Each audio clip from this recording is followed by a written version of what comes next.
OV flag, that's PSW.2. So overflow, I mentioned overflow earlier and was contrasting it with carry.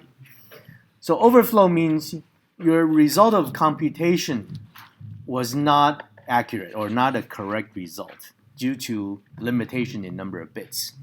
So for example, if I'm adding two numbers, it's too big or too small, that's an overflow condition. But how do I tell if it's not just carry? Well, carry is only part of the story, okay? So you have to actually look at the context. So if you have two positive numbers and you get a negative result, that's an overflow. Or if you have two negative numbers, you add them together, you get a positive number, again, that's overflow. But if you have a positive number and a negative number, you add them together, you cannot possibly get an overflow. Why? Because you get a result that's in between them. Right? It brings them closer. So a simple way to tell is really not from the carry bit, but from the sign bits of the two operands and the result. Okay, and for subtract, so that's kind of the opposite. But unlike add is what's called commutative, or a plus b is same as b plus a. Doesn't matter. But for subtract, that's not the case. A minus b is not the same as b minus a, unless both of them are zero. Or right. So so here's the table. Right. So if a is greater than 0, b is less than 0, and you get a minus b is less than 0. Is that an overflow? Let's think about it. Yeah, because a is positive, a minus a negative number, that means a plus a positive number, right? And you get a negative, then that's overflow. Okay, so again, you can easily map that back to the add case, and that's easy to understand. Okay, so now you don't have to do this test, the OV test. OV flag automatically sets that for you properly, so you just have to check it. Okay. I mean, what happens on overflow? Well, your processor is not going to suddenly blow up. The bit gets set, and you can decide what to do with it. It'll continue running. You just have to, if you care, then okay, test it. Otherwise, just keep running. Okay, now arithmetic, logical, and bit operations. So quickly going over these. So arithmetic ones are add with carry. We saw last time, right? There's subtract with borrow, sub b, right? And multiply, divide, increment, decrement. Right? Increment means add 1, and decrement means subtract 1. And then there's the AND or XOR complement, right, for the logical bit operation. Rotate. Rotate is interesting. So rotate is like shift, except you don't throw any bits away. It's just going inside, right? So rotate works on the accumulator. So you can have any bit pattern. So it's like shifting. Rotate can go left or right, but only by one position. So if you shift or you rotate to the left, your left is my right. Rotate this way. Well, there's bits that fall off on this side, right? You stick them back in on the opposite side. So that's what rotate is. And then there's rotate through carry bit. So you shift the bits, except the bits that fall off get put into the carry bit. The carry bit gets then stuck back in the other opposite side. Say, oh, why would you want to do that? Well, there are interesting cases where it's actually useful to do this. And swap means what? Well, as you remember, each byte has 2 nibbles or 4-bit quantities. Swap just exchanges the upper and lower. Except it's like rotate 4 times either direction. Okay. So quickly, subtract b. So subtract with borrow. That means that's like equivalent to the add with carry, except the now you do the borrow. So that means you could actually do an extra minus. But you say, but I don't want to do a borrow. What can I do? Well, there's no sub instruction without borrow, but you can actually control it. So what you do is you just clear the carry flag, makes it 0, so it's equivalent to just subtract without borrow. Does that make sense?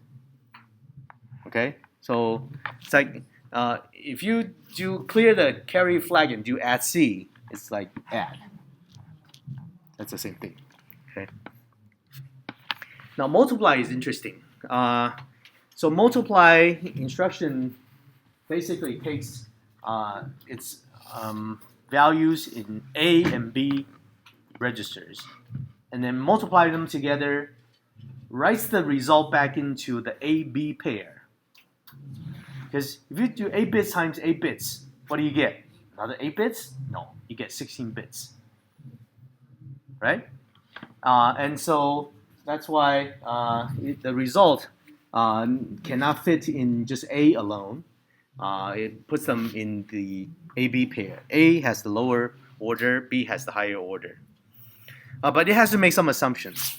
So it assumes these are unsigned numbers, and then A gets the lower order byte, B gets the higher order byte on the result. Okay, so you can try this out. It actually works. Now, so when in assembly, you just write mol AB. There's no comma. And nothing is encoded explicitly. That's the only combination they allow.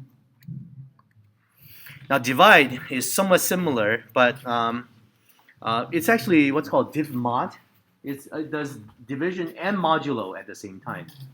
And so if you do move A some constant, move B some constant, and you do div AB, it does A divided by B, and then it puts the quotient in A, puts the remainder in B. Okay, that kind of makes sense. But here's a heads up, in that etsim actually has a bug. I tried this out, and it puts the result in switched order. So it puts the quotient in B, remainder in A. At least the latest version I tried. But chances are you're probably not gonna use this. But if you do, that's something to watch out for. And I checked the data sheets again. This is supposed to be the correct specification.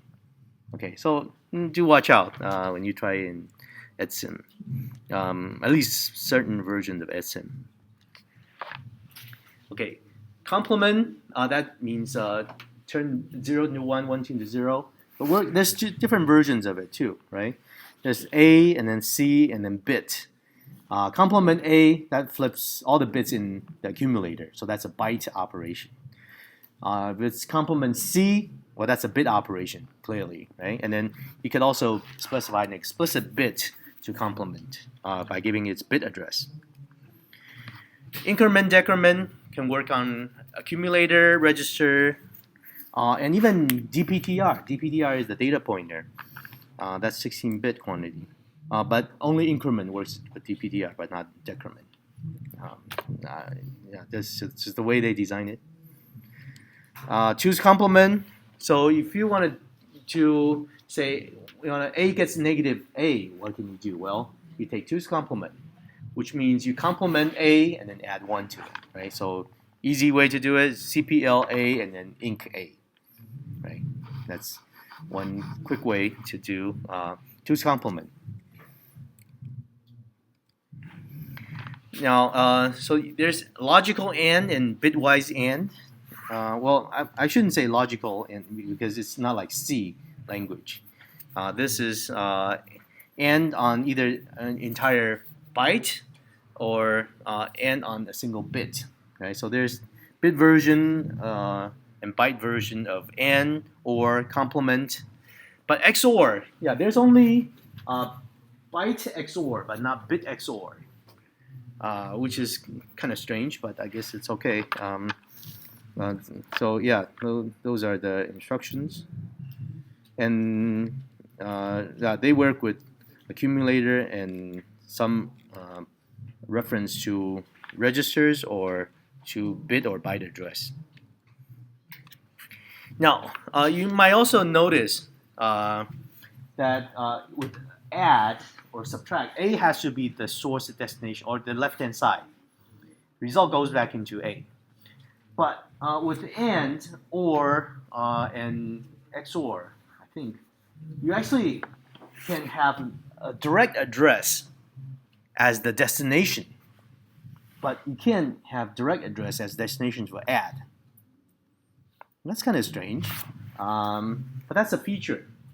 And one reason for this actually is really they want ability to access ports in atomic ways. In other words, you want to be able to like do a bit mask, and namely using an AND or XOR without having to do multiple accesses. So a lot of times what happens is like I have to change a few bits of a port. What do I have to do if I can't address individual bits? I have to read the whole thing out, make the change, write it back in. That actually can cause glitches. Whereas if you make it a single instruction and make it possibly the destination and direct could name one of those I/O port bits, then that makes it atomic. So that means it can apply a bit mask onto values of a port without causing glitches. And more importantly, an interrupt can happen. You know interrupts, right? You should. So that means while you're doing some operation, including setting ports, suddenly somebody presses a button and cuts in, and then then that's not atomic, and that means it can mess a lot of things up. So these AND or with a direct address as its target, they are there for the purpose of making these instructions atomic. In other words, this way, you're applying a bit mask on the port. Well, interrupt can only happen between instructions, not within an instruction. Okay, so that's the purpose of making direct address a target in these instructions. And when we talk about I/O ports, starting next week and later, we'll get a more chance to take a look. We'll start to see some of these issues, but I guess things really get highlighted when we talk about interrupts, and this is where things can be important.